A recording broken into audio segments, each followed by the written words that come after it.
Hi, I'm John Asack, and this And is I'm Mark my Laxer.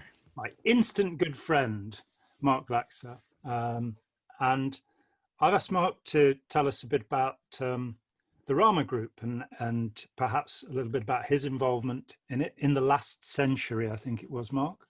Yeah. Fairly recently, yes. Yeah. So how did it all start for you? How old were you and where were you and what happened? Yeah, so I was about 17 years old, New York, Long Island, and studying in my own way mysticism. I was reading books about New Age philosophy, reading books by Carlos Casteneda, A and con man. I loved those books. He was an evil shit. What can I I say? I absolutely adored those books. To Mm, be honest, many people. I all but memorized them. I thought that they were poetic. Mm, There seemed to be a truth to them. mm. This is all nothing to do with whether he's a con man or not. It's just my experience as a 17-year-old. Sure. I mean, they are poetic, and what we do know about them is they're completely made up. Don And Juan didn't exist. He didn't study with Yaki. He certainly didn't sit for 4 hours on a mesa in 104 degrees temperature at any point. They're made up. His PhD dissertation's been ripped apart long since. There's also the question of whether he was a serial killer, which is one of the things that does bother me about him and his group. But go ahead. right. So as a 17-year-old, actually, I came to the books when I was much younger. I was 14 years old. And they just represented something so mythical. It was Paul Brunton for me, by the way. He was also, a shyster, but. Yeah. So I just was really had my imagination captured by these books, starting with Don Juan, A Yaqui Way of Knowledge, moving right on to Separate Reality, Journey to Ixtlan, and then Tales of Power. After that, the books get a bit bizarre and a bit almost violent in a way, a bit nasty. But those first four books, again, separating ourselves from fiction or nonfiction, shyster or not shyster, this guy's taking advantage of people or whatever, just from a reader's point of view, a starry-eyed kid who is looking for a world beyond the what I consider, this is my language back then, the surface world of reason. So in other words, I was studying science and advanced placement this and honors this. I was doing very well in school. Good to know. And I very much enjoyed that. And my dad would read the New York Times and my mom would read the New York Times. And so I would read the New York Times. So that whole world was available to me and I valued it. Yeah. I think that the thing was, I felt that there was something more that I wanted to delve into, that I wanted to experience personally. I didn't just want to read tales of power about someone else's adventures. I wanted to explore the world. And I just decided that, like Carlos, he found a teacher. I wanted to find a teacher. Now, in real life, maybe he didn't find a teacher. Maybe he made up the whole thing. But in my mind, John, he found a teacher who was ethical and powerful and beautiful and kind and mysterious. And that's the kind of teacher I wanted. A shaman. I wanted to find a shaman. I wanted to find what Carlos called a man of knowledge. The whole language really appealed to me. And the whole desert, it's very sparse, very beautiful world. And there was humor to it. And there just seemed to be some life lessons to it. So I decided at the ripe age of 14 that I wanted to find my own teacher. I was quite serious about it, actually.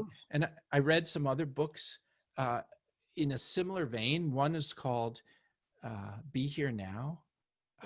Baba Ramdas, Richard Halpert, the Dr. Richard Alpert, who former associate of Timothy Leary. Yeah, it did a bit of experimentation over at Harvard, including with the power drugs. And I was just, again, entranced by this whole new age, flowery love in the shadows of the Beatles world. Yeah. And so my mom noticed this little journey I was on, as did my dad. And my mom said, so I think you should talk to the rabbi. And I looked at her, John, and I said, I don't want to talk to the rabbi. And she said, I think you should talk with the rabbis. I don't want to talk with the rabbis. So this went back and forth a bit. And so I found myself talking with the rabbi,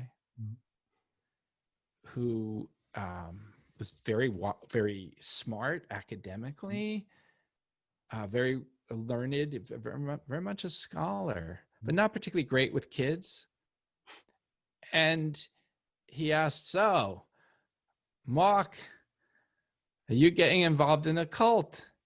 And I said, no, Rabbi, I'm studying spiritual mysticism. And he looked at me, and I said that I wanted to explore the world beyond the surface world of reason. He sort of looked at me and he said, well, Judaism is a set of laws, and we don't deal with that stuff. Those are not his exact words, but that was pretty much what he said. His exact words were that Judaism is a set of laws. He did say that. Yeah. He roughly said, that's not what we do here. He wasn't mean. He meant well. And it was two ships, one smaller than the other, passing in the night. Yeah. And the next stop was, I was told about some lectures in Manhattan. I was 17 years old, given by someone who knows all about the Carlos Casteneda books. Really? He knows about Castaneda and Don Juan? Oh, yeah, he does.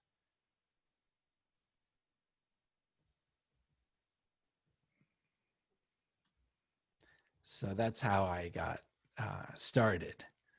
And who was that? Who gave that lecture? And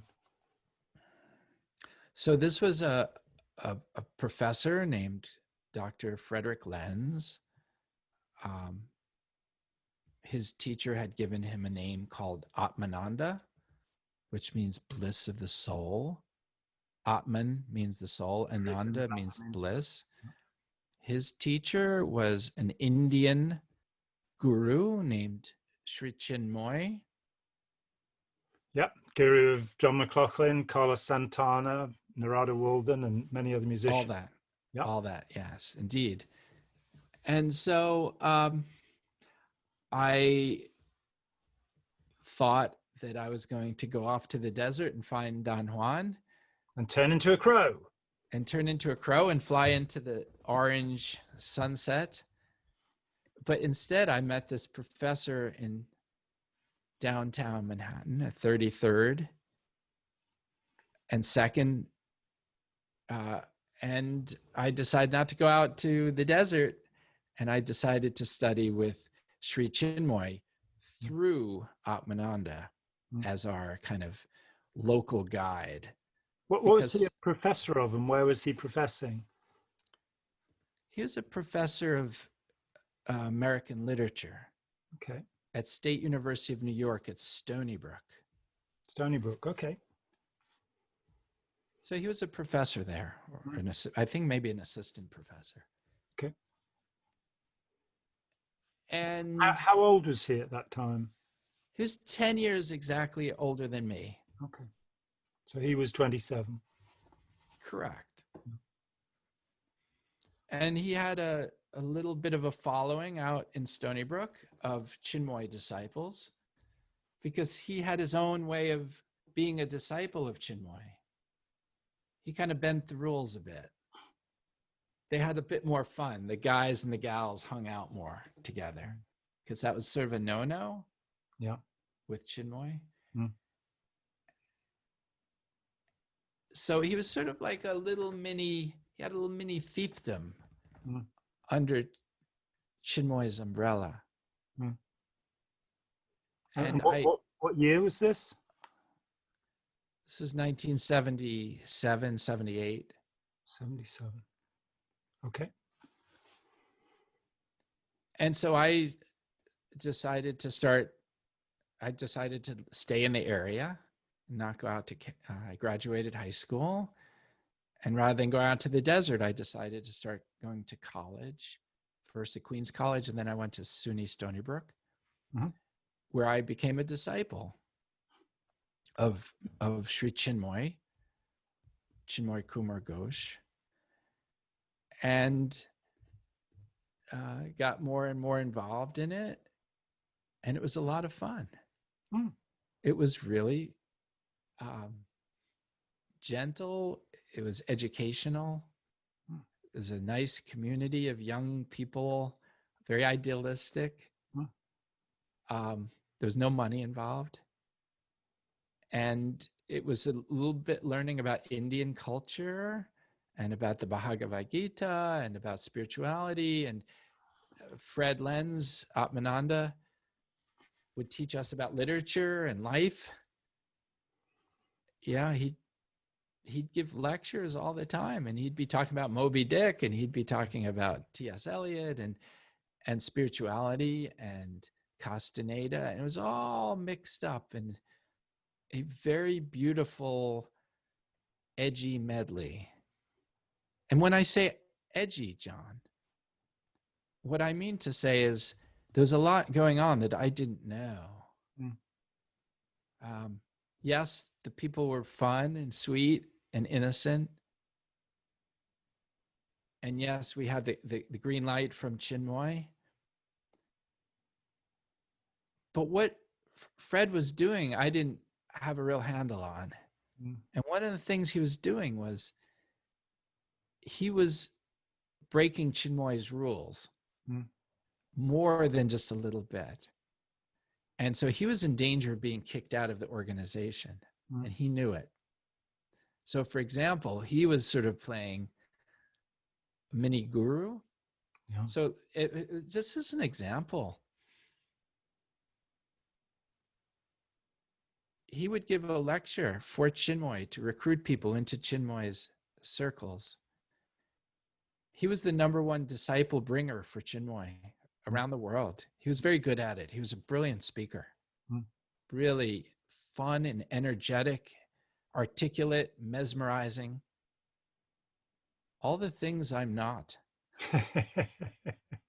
But seriously, I wouldn't say that, Mark. But I would. He was just, I have to give him a certain due. He was really a brilliant speaker. And Fatty Arbuckle was a brilliant performer, but he still got into trouble with the children, you know. Well, we apologize for that. Yes. So he at a lecture, he would give his talk, and then he was caught doing this by one of the Chinmoy spies or something. At the lecture, at the very end, he'd be up there sitting cross-legged on the table, and he was channeling the guru's spiritual light. And he would look at people, and like spiritual light would come out of his eyes, he would say.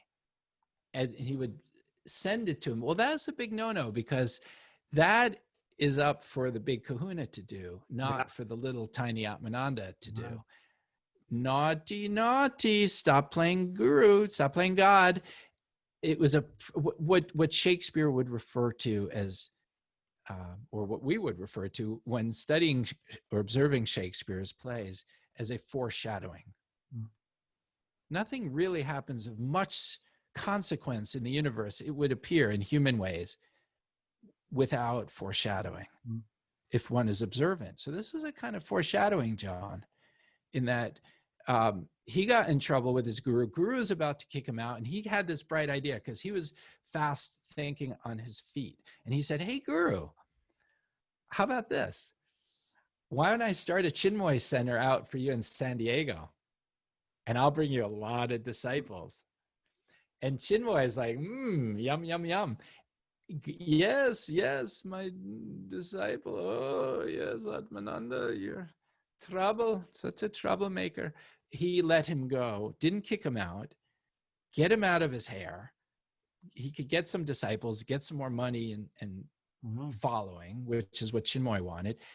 And Atmananda, John, is then 3,000 or whatever, 3,300 miles away from Jamaica, Queens, New York.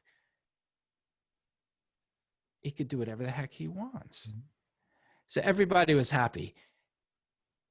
I didn't know about all that politicking. I found out years later when I did research for my book. No. I didn't know. I just didn't know that. Of course not. And I was naive. I think I'm a bit less naive now, but then I was quite naive, and I just bought totally his rallying cry for us, which he borrowed from Kermit the Frog. Make millions of people happy. And that's all I wanted to do. And to be honest, I don't know if it's necessarily possible, but it still sounds good to me today. I'm totally, the Kermit the Frog thing is totally, I'm still there. Maybe you could revive the Muppets. And Maybe. I don't know. okay. I'll ask Piggy. Oh, Kermit. Oh, Piggy. So always happens, doesn't it? We can't help ourselves. We can't. It's just rough. Waka waka. So that was my rallying cry that I had adopted from Atmananda. And he invited me to move out to San Diego with him and 3 inner circle women to start the center. That was a big mistake on my part to accept that invitation because I superseded my brother, my older brother, who had introduced me to him. So I made plenty of mistakes along the way. I should have said, thank you for the invite. Take my brother. He's older. He found you first. I don't want to hurt his feelings, but I was a bit seduced by the whole thing. And it may have been better for your brother in the long run that you were the sacrificial lamb. No, it wasn't. Oh, okay. I wish it were. Okay. It doesn't turn out that nice. Oh, I'm sorry about that. I wish it were that way. But I sort of ignored my brother. I wasn't empathetic in that sense for what he was going through or what he might be feeling. And I was just sort of caught up, this young kid seduced by power. Wow, I was invited out of all these other people to start a center. And Atmananda says to me, you know what he said? He says, you have real spiritual potential. I think you have. That's what I thought the first time I saw you. Yeah. You just see all this spiritual light. It's incredible. That's why I usually wear shades. It's just too much, man. Exactly. And he's like, you could maybe attain spiritual enlightenment in this lifetime if you find the right blah blah blah. So I moved out to San Diego as a Chinmoy disciple, and it was still a lot of fun. It was still really cool, and the women were beautiful. Hey. No, really, just very sweet. A lot of them are still my very close friends, but I just found the whole thing to be rich, like a rich tapestry of life, and I was just jumping in, and I was so excited, and I was just sort of bumbling my way through. I have to ask this because I know that our viewers are gonna want me to ask this. Yeah. Was the Chinmoy group a sex-free group like the Krishnas, for example, where you have to have written permission, or was free love practiced within? Were you allowed to associate with these beautiful women in an intimate way? No, it wasn't. It wasn't. I'm thinking of the song "Born Free," the movie. Sex free. It wasn't sex free as. Sorry. No, it wasn't. It wasn't a hippie love fest. It wasn't the Rajneesh group. Not quite the opposite. Yeah, but was sex prohibited? Because usually groups exploit sex as a way of exploiting their members one way or another. Right. Well, we had different rules depending on who you were talking with.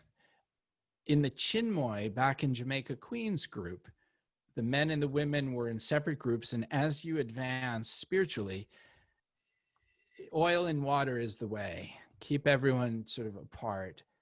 People were married. It wasn't encouraged. If you're really on the pure path, relationships were not considered pure. Yeah, but that was not Atmananda's path. No.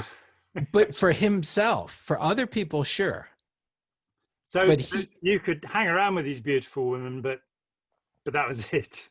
Don't touch. Yeah, he could touch them all if he felt like it. He did enough touching for everybody, and I was too nerdy to know much about any of that anyway. Okay. But was very curious about the whole biological thing. It still fascinates me to this day. Yeah, it's strange that, isn't it? Funny that. But he did more than his fair share of touching. And he gradually grew the group to, I guess we had 100 disciples. And we started giving lectures in LA, and I was the poster guy. I would lead teams of disciples and poster all of San Diego, all of LA. Gradually, we did every city and town in California. Wow. We did quite an operation.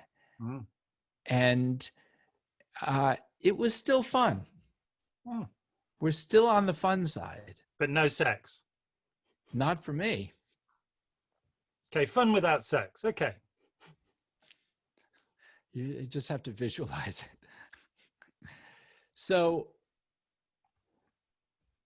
what started to happen was there was a shift about 2 years into our adventure in California, where he started charging more money. He started having like a little money club, and things changed. That's when things started to change. How conscious was it? I don't know. Maybe it was, he had the whole thing planned out. Maybe he read the Cult Leader's Handbook. Maybe it was just, he has psychopathic tendencies and narcissistic tendencies, and that's just the way his personality operates. I don't know. Yep. But I was sharing a house with him on the cliffs of La Jolla, San Diego, right by UC San Diego. Where Raymond Chandler lived, isn't it? La Jolla. Yeah, I think maybe he did. I was just confused by the name, looking at it on the map, and it's saying La Jolla. La Jolla, La Jolla. Land of excellent Mexican food, just north of Mexico, which is where Carlos Casteneda was. So we've come full circle. Yeah. And we go out to the desert. Yeah. And he give talks on Casteneda. Very exciting. But he'd also talk about Zen Buddhism. He'd talk about Mahayana, Hinayana. He'd talk about, it was very eclectic. And doubtless with it the same kind of depth that Rajneesh had, which is that he'd pick up a copy of Zen Flesh, Zen Bones and then tell you some stories that he'd misremembered from it. I'm imagining that he was not a great student of Sanskrit, Japanese, Chinese, and Pali. I imagine this is just gift shop Zen. I could be wrong. I will leave that for others to comment on. I mean, I did find that exactly that with Rajneesh, that when you look at his stories, I know where they come from, and he mistells them. So, for example, he tells a story about a Zen student who is hit with a stick until he eventually achieves enlightenment. And you're going, no, the original story is about a sword master who learned to dodge every blow because his master wouldn't teach him for 10 years. And Rajneesh just blithely recreates this story. So, but well, we will leave sort that. of an early version of QAnon, I suppose. He just makes stuff up. Yeah. People will believe you because people want to be taken for a ride. People want to. I think people, just like you, at the beginning of this conversation, they like a story, they like a narrative.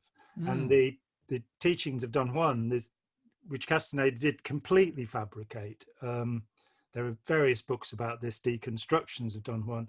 Curiously enough, Richard DeMille, who was the adopted son of Cecil B. DeMille and his blood nephew, was L. Ron Hubbard's immediate aide, and in fact wrote 3 of L. Ron Hubbard's, compiled from Hubbard's ideas.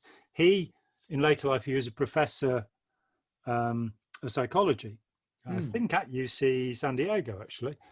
And he published a book about Carlos Castaneda, which brought together many scholarly sources. And the peculiarity was that I think his PhD was from UCLA, and they wouldn't cancel the PhD, even though it was demonstrated it was fraudulent. It's like, we gave him the thing, he earned it, but he made all the stories up. There is no Don Juan. Well, I think it speaks to the power of narrative and the need that people have to believe in a story more than you're going to live, then you're going to die. There's a great white whale out there for you to pursue. Yeah, you're going to turn into soil at some point.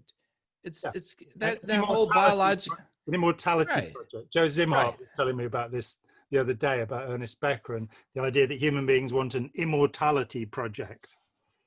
Well, particularly Americans who we think, is no slight for you folks over across the puddle, but we think if we floss and we brush our teeth properly each day and night, we'll probably live forever.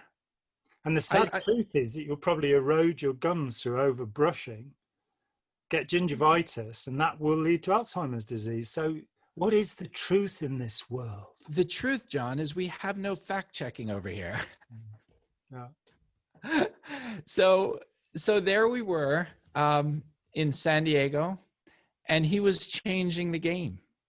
He was gradually shifting the narrative as a person who has written a PhD thesis might do, just gradually, step by step. Yeah. As a master storyteller might. And gradually he was sort of inputting into his lectures the fact that he was attaining, he meaning Atmananda, what he would call basement levels of samadhi. That's his words. It's a bit creative, yeah. So samadhi being enlightenment or satori in the Japanese tradition. Yes, but he would call it basement because he was doing his utmost to be humble. Yeah, because arrogant people often do that, don't they? Well, let's just be honest. You can't just declare yourself enlightened, but you can say I've been enlightened in the basement. Yeah, much more convincing.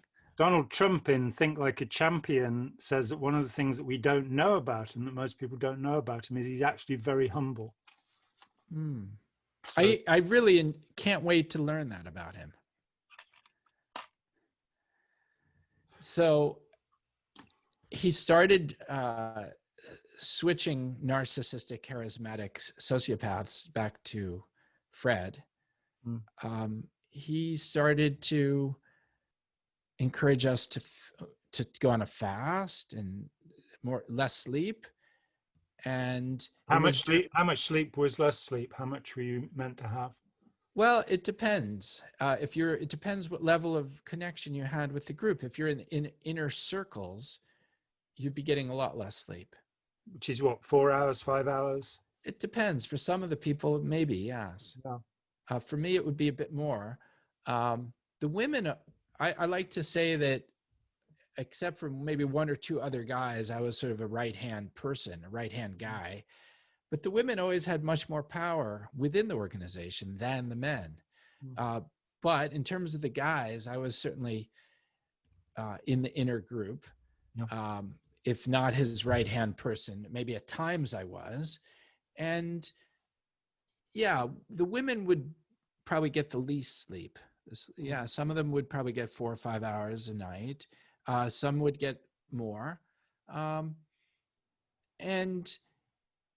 it was during one, it was sort of in that situation where he started to say that the guru, Chinmoy, had lost, can you feel it? Like he's losing his mojo.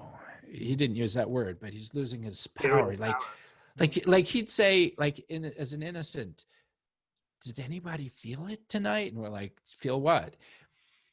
And what you feel when you close your eyes and try not to think of things is, as you'd imagine, a bit subjective. So feel what? Well, Guru, what about Guru? Do you feel like he's sort of darker? Like, gosh, I don't know. You're not supposed to say that about the Guru, but he was. So it was very edgy, to use that term again. We're coming back to edginess. And it's all the whole thing. The whole time I was with him from the moment I met him, John, I was right at the edge of a cliff, a very deep, steep cliff. And I just didn't see it the whole time. Yeah. Someone else would have seen it, not me. You were young. And the word naive, I believe, comes from naif, meaning having just been born. Yes. The younger you are, the more naive you're going to be. I mean, yes. How old were you? 20, 21 at this point? At this point, I was 21. Yeah. Yeah. So. And I was a money collector. I was collecting money for him, and he'd like pull me aside and say, "Look, this is for the good of the universe. I want you to say that. I want you to go out there and collect money for a surprise gift for me." And I would go for it. I was that naive that, yes, oh gosh, this is really good. I have to interject this story. Jerry Armstrong, when he got married while he was working for Ron Hubbard, all of the gifts were for Hubbard. The wedding gifts were for Hubbard. It's because the good of the universe is obviously, well, I need to eat in gourmet restaurants because if I'm not feeling great, then my energy will sap, It's amazing what one can justify. Isn't that? Just amazing. It's amazing what one will put up with, especially if it's gradual. If you are convinced this person is self-sacrificing for you and for the community, yes, of course, he needs a good car. That's the least we could do for him. He's soaking up all of our invisible boogie energies. Making out auras whole. Making out more than just making out. Also just making out. Making out checks. And more or less. Yeah. Touching the void, if you will. So this was all going on. And then he sort of made a bid for power, and he declared, I'm still living with him at that point, that Chinmoy had fallen. This was during a 14-day fast for 14-day fast. What are you actually allowed to have during a 14-day fast? Carrot juice. Okay. Sleep deprived, carrot juice only. And now Guru has fallen, and he is definitely achieving basement samadhi and then some. It was a kind of a coup. It was a real education for me. And my reaction was to start within myself what I would think of as like a psychological civil war. mean, and this bit is not funny. A lot of this is, I'm very happy to laugh at, and a lot of it's rather silly. This part is not funny. No. Not only because it happened to me, but because I believe it happens to people all around the world, not just in quote unquote cults per se, but also cult-like abusive relationships, marriages, with politically, spiritually, personally. And it's sort of like one is fighting oneself. Yep. One aspect of one's personality, if you will, or one's psyche is at war. And with the other, in my case, it was like, this was my community. This is something I helped build. This are the things and the people I believe in. So I'm not going to abandon them. I actually, in real life, I'm a pretty faithful, loyal person. So I was there for them.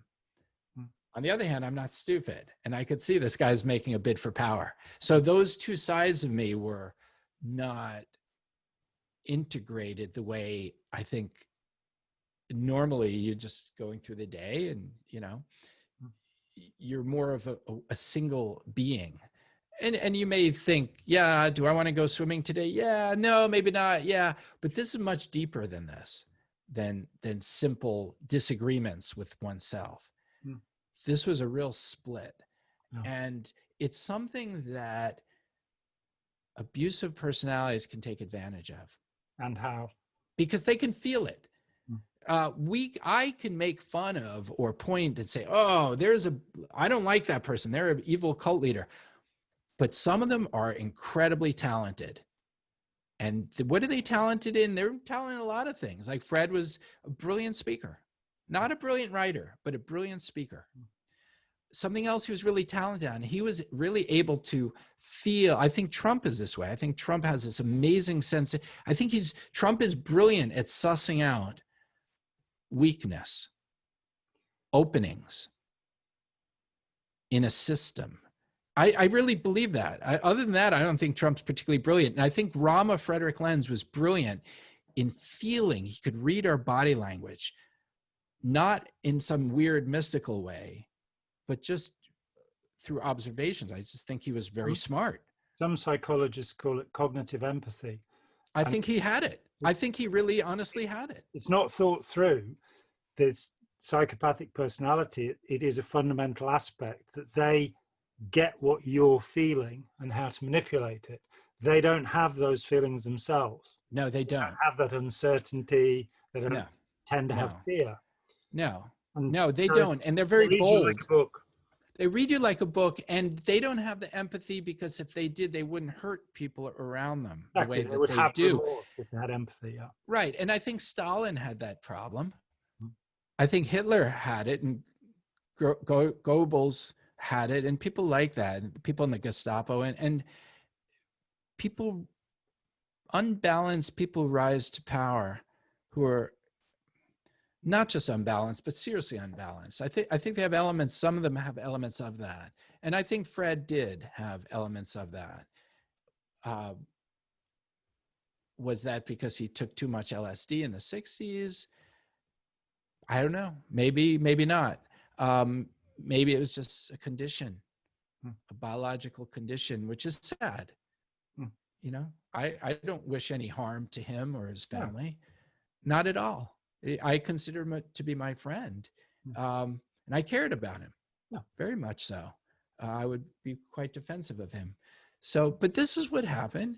He declared independence. It was a kind of a spiritual coup. I had the Civil War brewing within me. I wanted to leave. I didn't want to leave.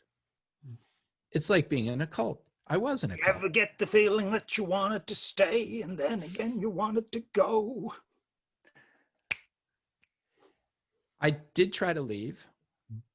I packed up my bags. I was living in the same house with him. So everyone else got to go home. I went home, and he'd still come in my room and check up on me.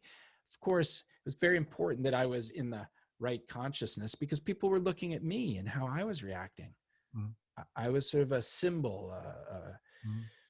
He was using me to show the right way to behave. Mm. So it was very important to him that I was towing the party line. Yeah. And I tried to leave, and he figured it out. He came in my room, and I ended up staying. And what happened in that conversation, to the best of your memory? Well, I was crying. I had all my Tell you how bags much he packed. loved you and how important you were and stuff like that? Not so much that. I think it was more using fear. Mm. He was joking. He used humor a lot. He was really funny. He was a really funny guy. And he came in with this guy, Neil, who was another very close male follower of his. And they started doing this whole skit. Hey, talking like in Italian accents. Hey, the baby, he's a thinking of leaving. Oh, my baby, oh my God, he's a don't leave. Oh, baby, don't you leave. Oh my gosh, what are we gonna eat? A pasta? What are we gonna? I don't know. We're gonna.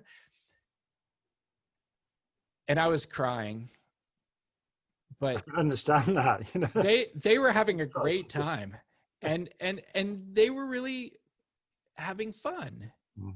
And that was tough on me because I realized if I left, I'd be leaving that, because I also had a lot of fun in the group. It wasn't all horrible. No. A lot of it was a lot of fun. Except the abuse bit, which was just starting. I mean, there was a little abuse early on, but not much. It was just a little grain, and it was growing. You could feel it growing, but it wasn't a huge amount. It wasn't a lot to point to and say, I'm being abused. I got to get out of here. That's the tricky bit. I talked with a forensic psychologist many years ago, and he said, when you interview a white collar criminal, a lawyer or somebody, then it always starts with a small increment. Somebody comes in and says, oh, could you backdate this contract because we said it'd be in for yesterday? And then there's the next increment. A little bit. Steps of dissonance. Thank you. That's exactly what it was. And it started small, and he seemed to have a good clue on how to walk that path and have a coup and have it work. He had intuitively, I guess he sort of understood that power dynamic of psychology. So he was talking, hey, the baby, he's gonna leave. And then he got very serious. He could turn on a dime like that. And he said, you don't understand what you're playing with. These are not exact words, by the way. This is just the sort of thing he would say.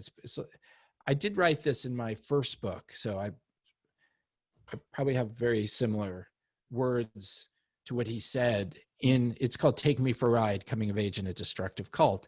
It's on the internet for free. Take Me for a Ride by Mark Laxer. So there's a chapter in there about this. And basically, he scared the heck out of me. He said, what's happening is the forces, like with a capital F, forces, the negative forces, these are like ghosts, spirits. The forces know that you're at a crossroads. The forces know that you have a real opportunity to help people, to help yourself, to advance thousands of lifetimes in this just one lifetime. And here you're about to blow it. And they're about to surround you forever. And I can protect you. It's actually kind of a scary thing. Very, yeah. And the thing is, I had sort of pushed away my friends at that point. So my friends were in the group. My support, and I pushed my parents away by then. Your family was the group. Yeah, exactly. My family was the group, and he had encouraged us to push back from friends and family so that the support was him. All roads led to him. All roads led to Putin. Rasputin. As in Trump's case. But it was a very difficult situation. So I didn't have the strength to leave. Yeah, your fear was manipulated, as is always the case. I mean, with Scientology, after I left and people were coming to me, they'd tell me they'd been told they'd lose their immortality if they left. And it just made me laugh. This sort of, well, you know, where did you last see it? You know, you're going to lose your immortality. How would that happen? And it got to the point, I heard of a case of a woman who she'd worked for them for 40 years and she's now in her 70s and therefore couldn't work anymore. So they threw her out. And then they went and got her to borrow, and she'd got no money, of course. She'd given them inheritances that she'd received along the way. She got nothing. She was a pensioner. And they somehow managed to get her to borrow, I think it was £35,000, because although she'd done all of Scientology, they explained there was this new thing. And if you didn't do it, then when you dropped your body, you would be picked up by one of the implant stations that circle the earth. And you would be, everything that you'd done in Scientology would have been a waste of time. You'd just be sent back down. And she borrowed the money because so she wouldn't lose her immortality. When they've got their hooks into you, it's hard to escape. Indeed, fear and alternate narratives of reality can be incredibly powerful. Yes. In the hands of somebody who knows how to manipulate that all. And isolate and engulf. That's what my friend Alexandra Stein says. You isolate the person, you engulf them. And you belong to that community. As you say, your friends, your family, that's now the group, which is why it's so important for friends and family of people who join these groups to continue communicating with them in a friendly way, so they will have somewhere to go. Absolutely, 100% on that. And it was really inconceivable to me that the group I helped build from scratch, the group I believed in, could go bad, could have a nasty snake in the garden. It's just inconceivable. I couldn't hold that thought. It didn't fit in my worldview, even though it was there and it was staring. It was happening. I was part of it. People were looking to me as like, is this okay, Mark? And then I got named Agni. Hey, hey, Agni, is this okay? I was looked at as a demigod. That was the other thing that helped me. It's helped cement my position. And that was, not only did I get seduced and, hey, do you want to move to San Diego and start this group? And hey, you have a real opportunity you're one of the two people I've ever met who could attain enlightenment in this life. That's seductive. But you know what's even more seductive? When you have 1,000 people looking at you like you're a demigod. The god of fire, Agni? Yeah. That's it. You got it. I am the god of hellfire. Hot stuff, man. It's very seductive, it's particularly for like a 19, 20, 21-year-old. Yeah. It would be seductive to me today, and I'm certainly older than that. But these are very powerful forces, and one thing we do not do with our youth in your country or mine is in any systematic way educate people about these pitfalls, these cliffs, these dangers. I wonder why. Yeah, I wonder why, having been trying to do it for 37 years and met total resistance at every level. Yeah, and I wonder why, if I'm trying to share my third book, actually my first and third books are free. Take Me for a Ride is free. One of the first books on the internet that's available in its entirety for free as part of Project Gutenberg. And my third book, Rama, Trauma, Trump, I left the cult and now look what happened. That's also online for free. The whole thing it's a graphic story. And it's an excellent book, and everybody should download it right now. Thank you so much. That's at www.ramatraumatrump.com, Trauma, Trump, and Rama is Rama. But the thing is, people, society, the societal leaders, the media, the leaders, the politicians, the school board people, no one wants to talk about it. It's very taboo. And I have a theory. I have a couple of theories about it. One theory is that there's so many cults all around us that people are involved in. My dear friend Jarrett Bouillon is writing a book called Everyday Cults. And I can't wait for that to come out. There are cults all around us. And so no one really wants to admit that they're in a cult. So let's not talk about it because it's taboo. Oh, you were in a cult. Oh my God, that's weird. Oh, that's so weird. Oh, really? How long were you in a cult for? That's so weird. Meanwhile, most people are in some cult or other and they just don't have the wherewithal or the honesty to admit it. I talked with Margaret Singer when she was writing Cults in Our Midst, and she said that the title really was meant to indicate that human society is cultic. And if you look at any aspect of it, do you know the documentary Kumare? Yes.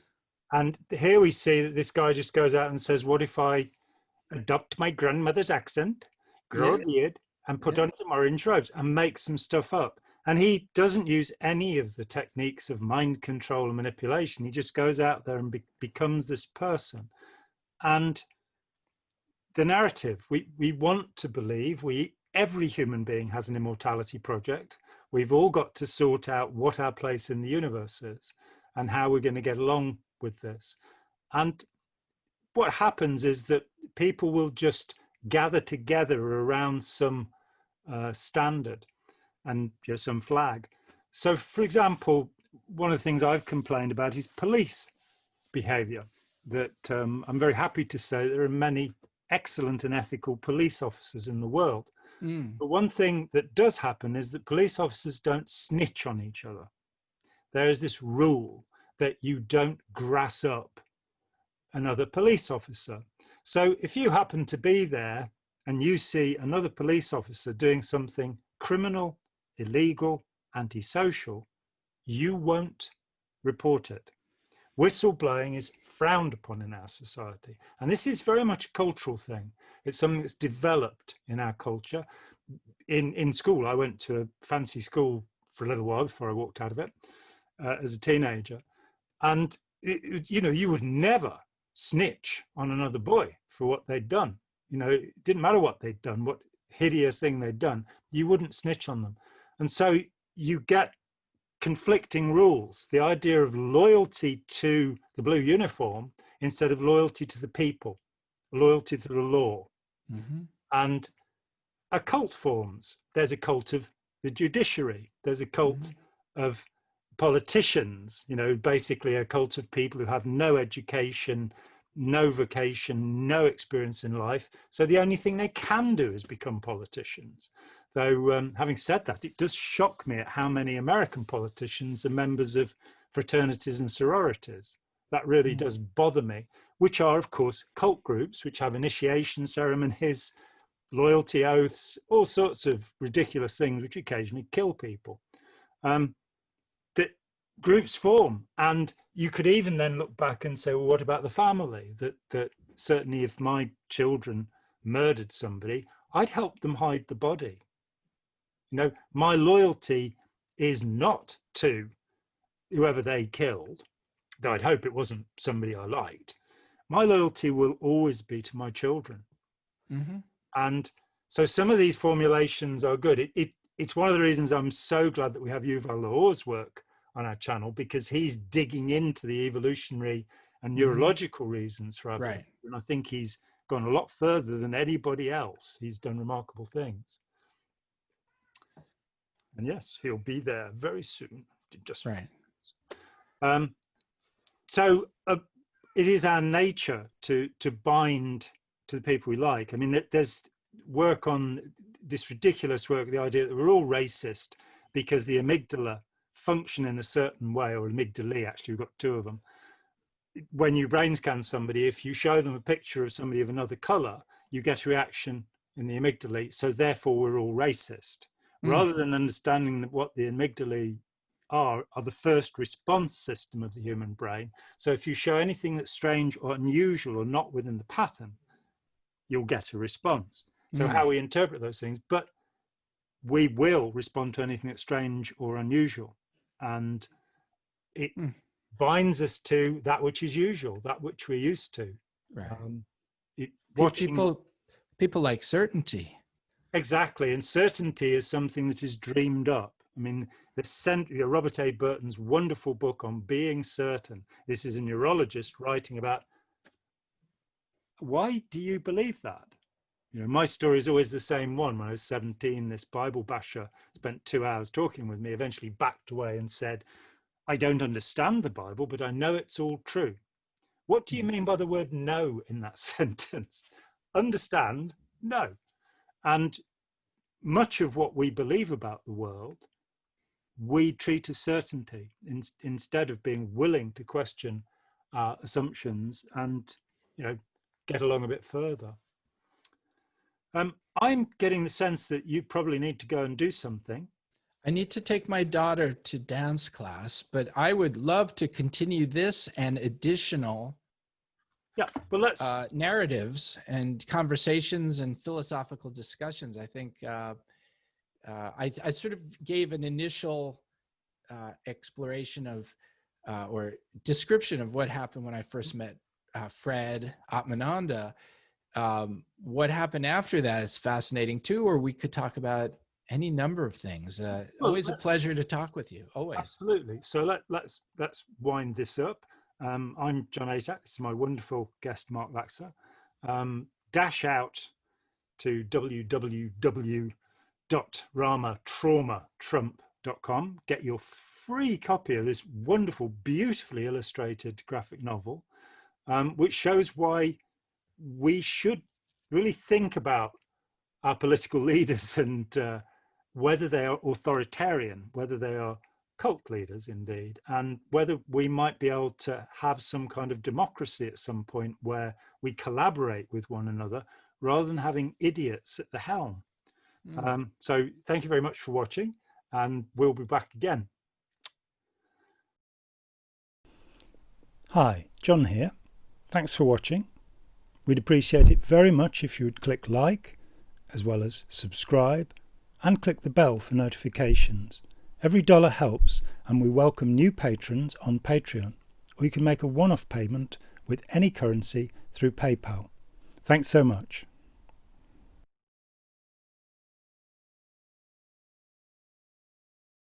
Make millions of people happy.